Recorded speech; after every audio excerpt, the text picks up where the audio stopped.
The Kia Stinger GT was intended to be the next Aussie performance hero, a powerful rear-wheel drive four-door that would capture the imagination of all those disgruntled Holden and Ford fans. In reality, it hasn't quite worked out like that.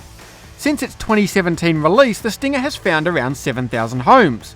Compare that with almost 25,000 Carnivals. Yep, Kia's 8-seat people mover is more than 3 times as popular as its twin-turbo sports sedan. Come on Australia, what's wrong with you? That's not a slight on the Carnival, good car, but should more people be putting the Stinger on their shopping lists?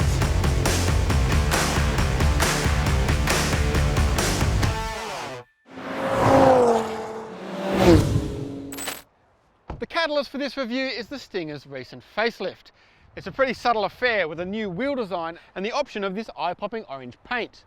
But if you come around the back, there's now this cool full-width LED tail light which looks very flash at night. Not that you can see it while you're driving, but anyway. Another cool feature, if the car is locked, simply walk up to the back of it, wait a few seconds and voila!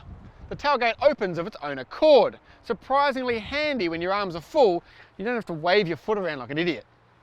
The boot is a decent size, it can't match an SUV, but the hatch layout gives it more space than a traditional sedan.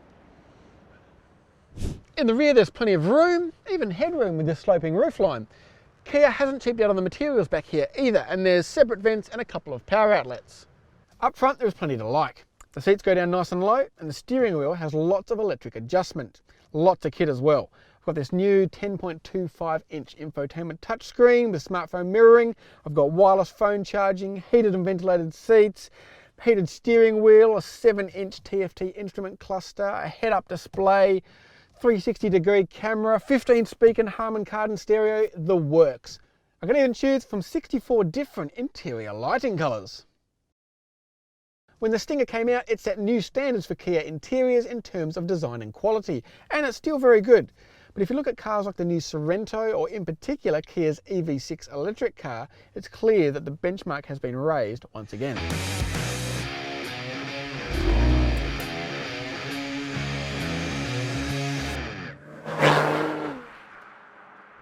Another big part of the Stinger's recent update is extra safety tech.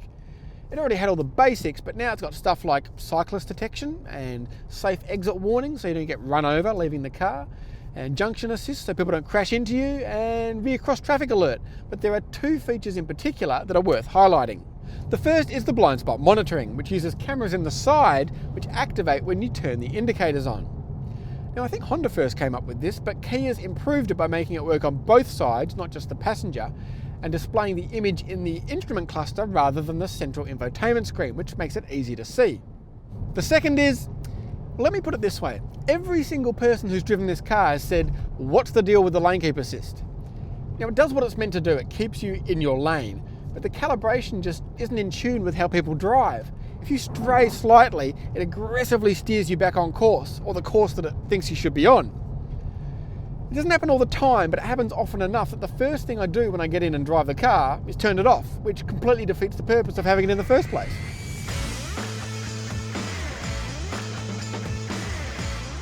Okay, rant over, what's the Stinger actually like to drive? This has been my long-term test car for a few months, and a lot of people have asked me what it's like. They always seem a bit crestfallen when I say, it's good. It seems they're expecting something a bit more than just good. The most impressive aspect of the Stinger is undoubtedly its grunt. The 3.3 litre twin-turbo V6 now develops an extra 2 kilowatts thanks to the previously optional sports exhaust now being standard.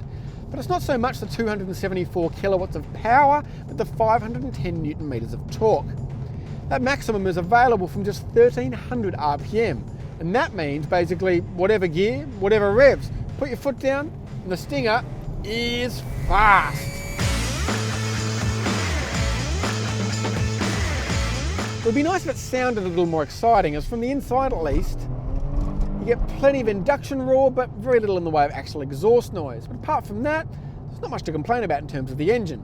It's even relatively frugal. I've been averaging around 10 litres per 100 k's with plenty of varied driving, including city, highway, and even some track stuff. One of the big strengths of the traditional Aussie performance car is not just plenty of horsepower, but the ability to travel long distances in relative comfort, and the Stinger makes an impressive fist of this. The ride can be a little bit fidgety, but in comfort mode the damping is soft and controlled enough that it floats over most bumps. Combine this with the aforementioned comfy seats and reasonable fuel economy, you got yourself a great touring car. Whatever you do, don't select sport mode on the road. The whole car tenses literally. The active seat bolsters hug you tight, the engine response improves, but the damping becomes very, very stiff. Even on a track, it hops and bounces over bumps rather than absorbing them. Thankfully, you can create a custom mode with the engine in sport and the suspension in comfort. So far, it all sounds pretty appealing. So what's the catch? Why is the Stinger GT good rather than great? Well, a few cracks start to appear when you begin to drive it hard. And if that doesn't matter to you, if you just want a fast, good value and practical machine to cruise around in, then the Stinger GT probably ticks all the boxes it needs to. But here at Motor, we're a little bit more demanding.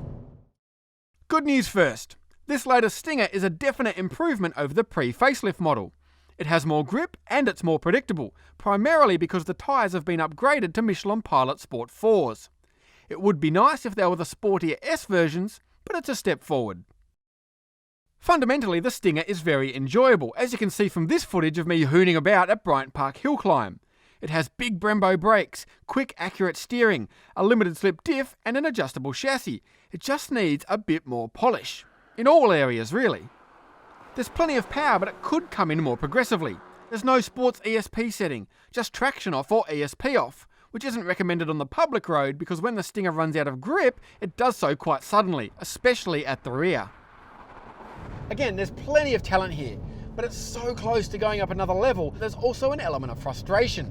With just a little bit more development or attention to detail, it could have been great.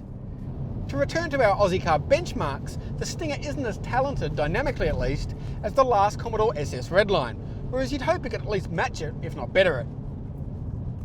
There is one car that I can't help but think about whenever I drive a Stinger GT, and that's the Ford Falcon XR6 Turbo.